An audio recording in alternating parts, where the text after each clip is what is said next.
Tôi không biết rằng là khi video này lên sóng các bạn xem được thì cái giá của Galaxy S25 Ultra các bạn sẽ mua được rơi tầm khoảng là bao nhiêu. Tuy nhiên cái thời điểm mà tôi đang quay video này cho các bạn xem ấy thì giá mà các bạn có thể săn được S25 Ultra trên các sàn thương mại điện tử nó sẽ chỉ loanh quanh tới tầm khoảng là hơn 21 triệu mà thôi. Và cái mức giá này là các bạn sẽ mua được nếu như mà các bạn biết cách săn sale trong những cái ngày đôi áp mã giảm giá, cũng như là sử dụng thủ thuật trích lỏ này kia các thứ gì đấy. Nói chung là cứ áp mã vào thì chúng ta sẽ có một cái mức giá khá là thấp, loanh quanh tầm khoảng là hơn 20 cho đến khoảng hơn 21 triệu. Còn nếu như mà các bạn mua luôn bây giờ, không muốn chờ những cái ngày đôi thì giá của nó sẽ loanh quanh đến tầm khoảng là hơn 24 triệu. Còn các bạn muốn yên tâm hơn nữa, các bạn muốn mua tại những cái cửa hàng bán lẻ ra ngoài đấy trải nghiệm trực tiếp ấy thì giá của nó sẽ loanh quanh tầm khoảng là hơn 25, hơn 26 triệu luôn. Thì cái mức giá đấy cá nhân tôi thấy là hơi cao. Còn nếu như mà các bạn chấp nhận là mua trên sàn thương mại điện tử, thực tế thì anh em mua trên Shopee Mall cũng khá là ok, khá là uy tín mà, thì với cái mức giá rơi tầm khoảng là 20 cho đến khoảng hơn 21 triệu cho Samsung Galaxy S25 Ultra thì cá nhân tôi thật sự nghĩ rằng là đây là một con máy rất đáng mua, và nó là một con máy có giá trị trên giá bán cực kỳ hợp lý ở thời điểm hiện tại rồi. Cá nhân tôi nghĩ rằng là S25 Ultra trong thời gian sắp tới, từ bây giờ cho đến khi mà con S26 Ultra ra mắt, nó cũng sẽ không thể nào giảm giá hơn được nữa đâu. Vậy nên nếu như mà các bạn thật sự quan tâm đến con máy này thì đây là cái thời điểm thích hợp nhất để cho các bạn nên mua. Và đây cũng sẽ là một cái video để cho chúng ta có thể cùng nhau nhìn lại và đánh giá lại xem rằng là con Galaxy S25 Ultra này trong năm 2025 nó có thể mang đến lại cho các bạn những gì. Thôi để tôi đưa ra kết luận luôn cho những anh em nào lười xem đến cuối video nhá. Thì đối với cá nhân tôi, Galaxy S25 Ultra là một chiếc điện thoại cho những người thực dụng, cho những người thật sự là sử dụng hết tất cả những cái tính năng trong con máy này và cảm thấy những cái tính năng đó trên cái mức giá ở thời điểm hiện tại là cực kỳ tương xứng, thì các bạn nên lựa chọn con máy này. Còn nếu như mà các bạn mua vì thương hiệu, các bạn mua vì nó có một cái thiết kế đẹp, các bạn mua vì là nó có thể mang đến cho các bạn những cái cảm giác giống như là một chiếc điện thoại flagship, ai nhìn vào cũng phải cảm thấy trầm trồ các thứ ấy, thì có lẽ là các bạn nên để dành tiền đó cho Galaxy S26 Ultra. Bởi vì tôi nghĩ rằng là S26 Ultra chắc chắn nó sẽ có sự thay đổi và nâng cấp rất là lớn về mặt thiết kế, nó sẽ khác biệt hoàn toàn về S25 Ultra. Vậy nên nếu như mà các bạn mua S25 Ultra ở thời điểm hiện tại vì thiết kế thì khả năng cao năm sau nó sẽ bị lỗi thời khi mà S26 Ultra ra mắt. Còn nếu như các bạn không quan tâm đến cái câu chuyện lỗi thời, không quan tâm đến cái câu chuyện thiết kế của nó có bị out trend hay không, mà các bạn chỉ quan tâm rằng là các bạn bỏ ra 20 cho đến 21 triệu các bạn sẽ nhận lại được những gì trên con S25 Ultra này, thì đây sẽ là video dành cho các bạn. Bây giờ chúng ta sẽ cùng nhau bắt đầu vào video ngay sau khi mà các bạn làm những cái thủ tục cần thiết, đấy chính là like, share và subscribe channel của tôi nhé.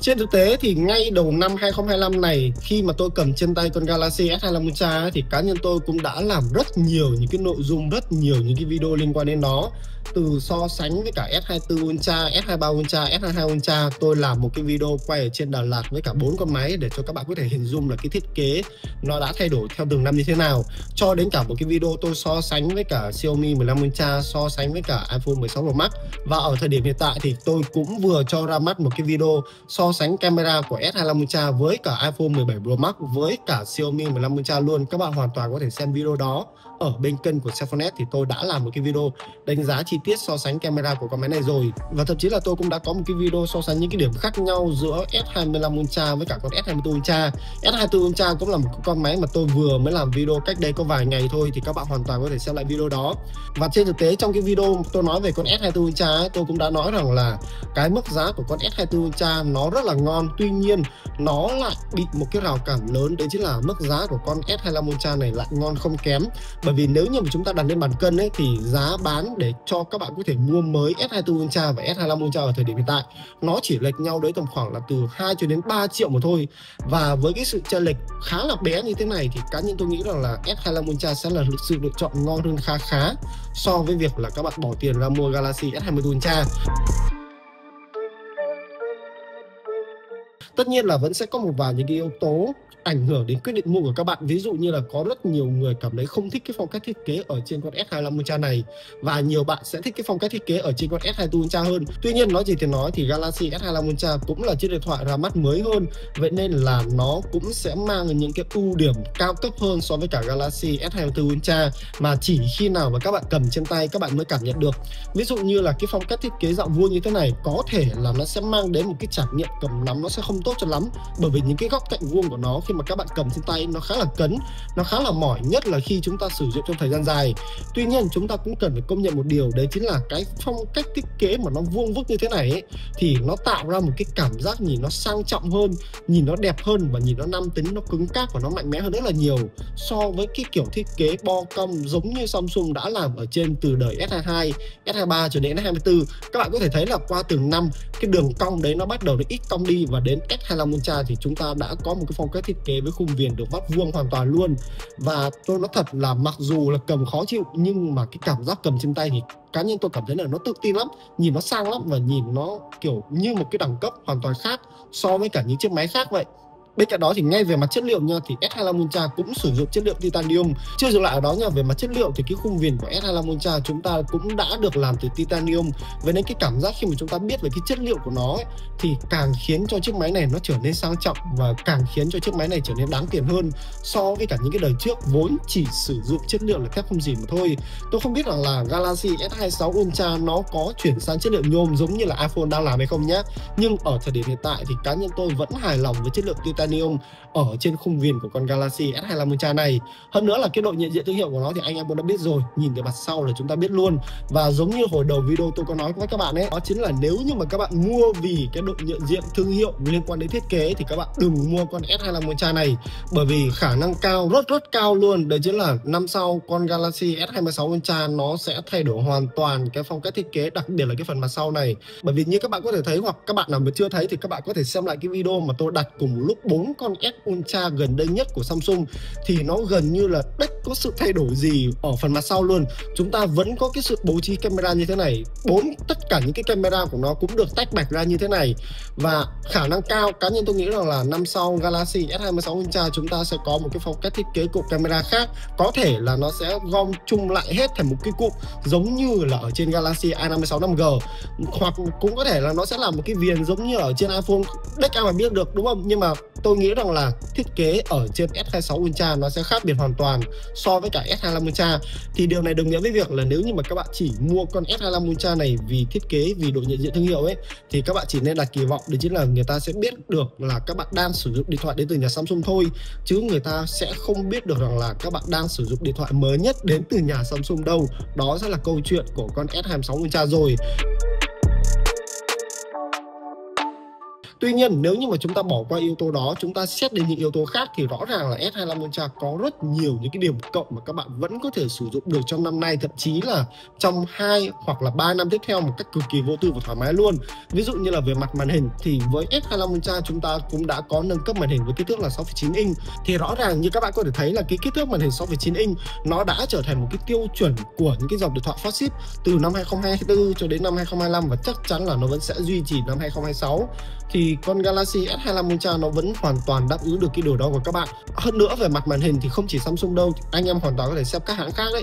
Đây sẽ là cái yếu tố mà gần như là rất ít nâng cấp luôn. Nó ít nâng cấp nhất trong tất cả những yếu tố luôn. Ví dụ như là màn hình của Galaxy S26 Ultra thì tôi nghĩ là nó cũng sẽ y chang như là màn hình của con Galaxy S25 Ultra thôi các bạn ạ. Bởi vì rõ ràng các bạn nhìn vào màn hình của Galaxy S25 Ultra đi, các bạn nhìn cái thông số của nó đi, chúng ta có kích thước lớn này, chúng ta có độ sáng cao này, chúng ta cũng có luôn cả một cái tiêu chuẩn PWM tốt này, chúng ta có công nghệ HDR10, chúng ta có luôn cả màn hình với tấm nền là DiMAX LTPO AMOLED 2X. Nói chung là tất cả những cái công nghệ xịn sò mà Samsung muốn trang bị ở trên một cái màn hình thì con S25 Ultra vẫn dư sức đáp ứng được cái nhu cầu đó của các bạn. Hơn nữa là cái viền màn hình của S25 Ultra nó cũng đã rất mỏng rồi, và S26 Ultra thì tôi cũng không nghĩ là nó có thể mỏng hơn được nữa đâu. Vậy nên đối với cá nhân tôi nha, tất cả những cái trải nghiệm liên quan đến thị giác khi mà tôi sử dụng ở trên màn hình của con máy này là gần như không có một cái điểm gì để chê cả. Kể cả khi nhu cầu sử dụng của các bạn chỉ đơn giản là lướt TikTok, lướt web, hay là nhu cầu của các bạn là cao hơn như kiểu là xem phim, Netflix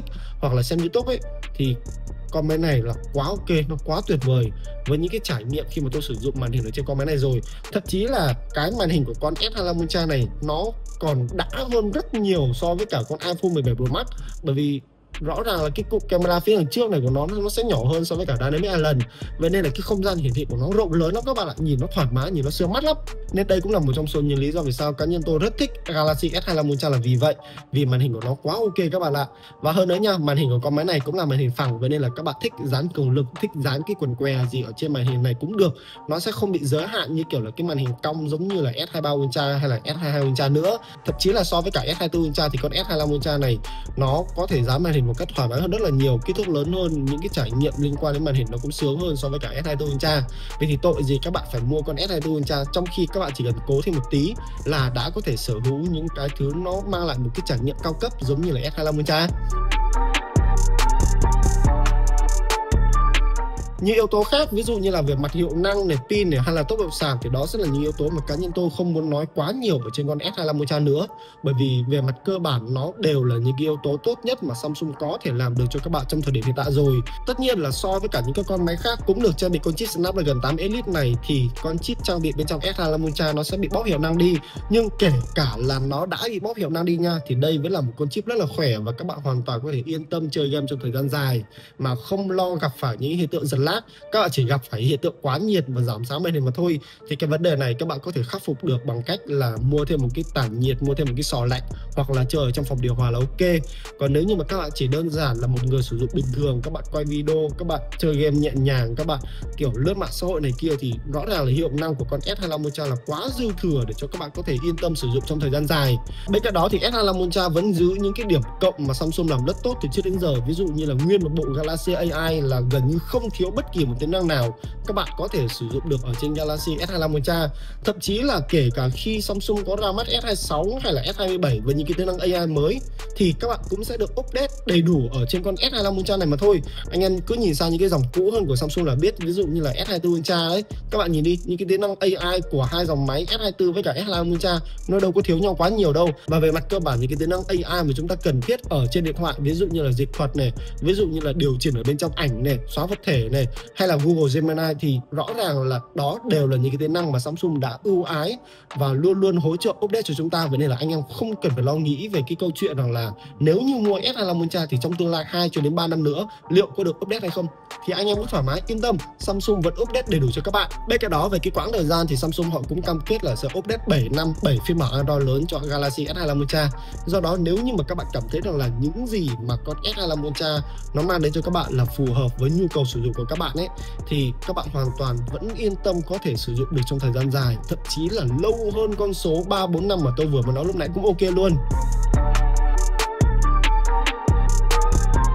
Về yếu tố pin và sạc thì đây là yếu tố mà cá nhân tôi cảm thấy thất vọng ở trên S25 Ultra, bởi vì nó gần như là dậm chân tại chỗ so với cả những dòng máy khác. Và nếu như mà chúng ta nhìn vào cái thông số ví dụ như là dung lượng pin 5000 mAh và công suất sạc nhanh 45W thì thậm chí là con máy này nó cũng chỉ ngang so với cả Galaxy A56 5G mà thôi.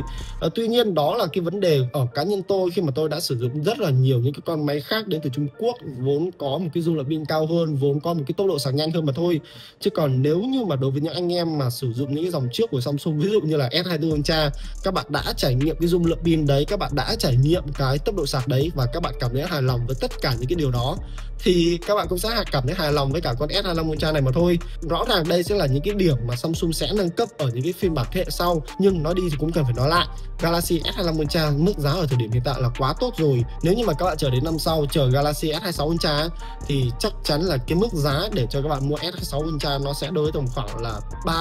hơn 35 triệu, nó sẽ phải chênh lệch đối tầm khoảng là hơn 10 triệu so với cả con máy này. Thì nếu là tôi vẫn sẽ lựa chọn Galaxy S25 Ultra vì những gì mà nó mang lại, vì những cái điểm cộng của nó mà thôi.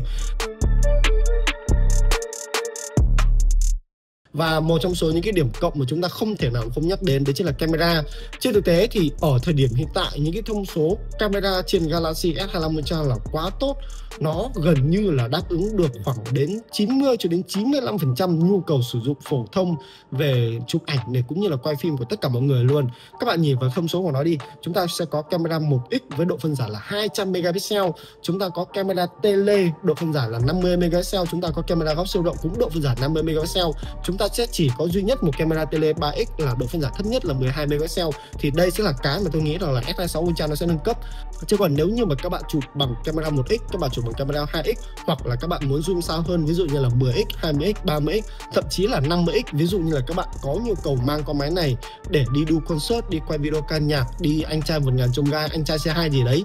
nó vẫn là sự lựa chọn cực kỳ tuyệt vời. Nhất là khi trong thị trường điện thoại trên hãng nhá, thì cá nhân tôi nghĩ rằng là Galaxy S25 Ultra vẫn là chiếc điện thoại cho khả năng quay và zoom xa tốt nhất ở thời điểm hiện tại, chấp cả iPhone 17 Pro Max và chấp luôn cả Xiaomi 15 Ultra luôn. Những cái con máy đó khi mà các bạn muốn chụp hoặc là zoom xa hơn ở ống kính từ 10x trở lên thì không có một con nào có thể ăn được so với cả Galaxy S25 Ultra. Nó không chỉ nằm ở cái câu chuyện là phần cứng xịn sò như thế nào nhá, mà nó còn nằm ở cái câu chuyện là cái thuật toán của Samsung nó xử lý ở thời điểm hiện tại là nó đã quá tốt. Qua từ đời S22 Ultra, S23 Ultra đến S24 Ultra và bây giờ là S25 Ultra thì Samsung thừa kinh nghiệm để tạo ra những cái thuật toán tốt nhất khi mà các bạn quay video, khi mà các bạn chụp ảnh từ xa rồi. Nếu như mà các bạn chưa tin nữa thì các bạn hoàn toàn có thể xem lại cái video so sánh chi tiết camera của S25 Ultra với iPhone 17 Pro Max và với Xiaomi 15 Ultra tôi đã làm ở bên kênh Cellphone S. Xem video đó thì các bạn sẽ hình dung ra được rằng là cái camera của S25 Ultra trong năm 2025 này nó vẫn tốt như thế nào. Và cá nhân tôi nghĩ rằng là nếu như nhu cầu của các bạn không phải là một người quay video chuyên nghiệp, ví dụ như là cần có Apple Lock này, cần có một cái giải Dynamic Range rộng hơn để quay video có thể tùy chỉnh màu sắc cái thứ nó can thiệp sâu hơn ấy, giống như là iPhone đang làm ấy, thì con S25 Ultra này vẫn rất là tốt. Còn tất nhiên là con máy này nó sẽ không có những cái tính năng quay video chuyên nghiệp quá chuyên sâu. Tất nhiên là nó vẫn có quay lock nhá, nhưng mà nó sẽ không thể nào ngon được bằng lock ở trên điện thoại của Apple, giống như là con iPhone 17 Pro Max hay là iPhone 16 Pro Max. Cái này là cái mà tôi hoàn toàn đồng ý với các bạn luôn, là khoản quay video mà dạng quay video bình thường ấy, quay video 1x, 2x, 5x, 4x thì con máy này nó sẽ không ngon bằng so với cả iPhone 16 Pro Max hoặc là iPhone 17 Pro Max. Nhưng nếu như mà các bạn chỉ quay video bình thường, quay video một cách auto, quay video giống như là khoảng hơn 90% nhu cầu chúng ta thường xuyên quay, lấy máy ra, mở camera, chuyển sang chế độ video, ấn nút quay, thì con máy này nó vẫn là rất tốt cái nhiệm vụ của nó. Và đó là những cái chia sẻ nhanh của tôi liên quan đến camera của con máy này. Tất nhiên là trong giới hạn của video này thì tôi sẽ không muốn nói quá kỹ về camera của nó đâu. Anh em cứ xem lại những cái video mà tôi đã làm chi tiết về camera của con máy này thì các bạn sẽ có một cái góc nhìn rõ hơn. Còn yếu tố tiếp theo mà tôi muốn chia sẻ trong năm 2025 này mà con S25 Ultra nó vẫn mang lại được ấy, đấy chính là loa của nó nghe khá là hay nha.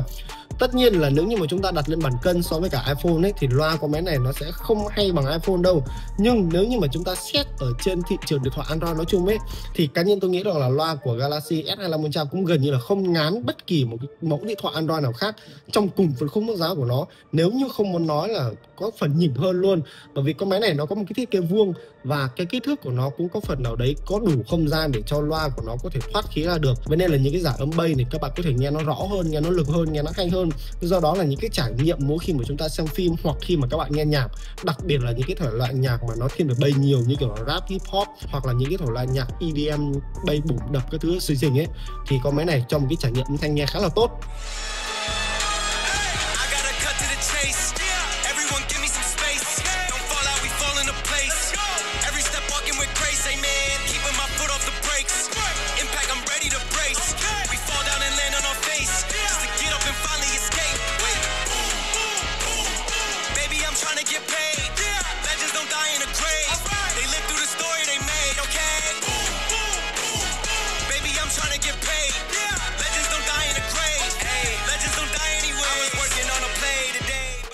Và đó là tất cả những gì mà tôi muốn chia sẻ với các bạn về Samsung Galaxy S25 Ultra, một con máy mà cá nhân tôi nghĩ rằng là nó có rất là nhiều những cái ưu điểm trong phân khúc mức giá từ 20 cho đến 21 triệu. Tất nhiên là bên cạnh đó nó vẫn tồn tại những cái nhược điểm,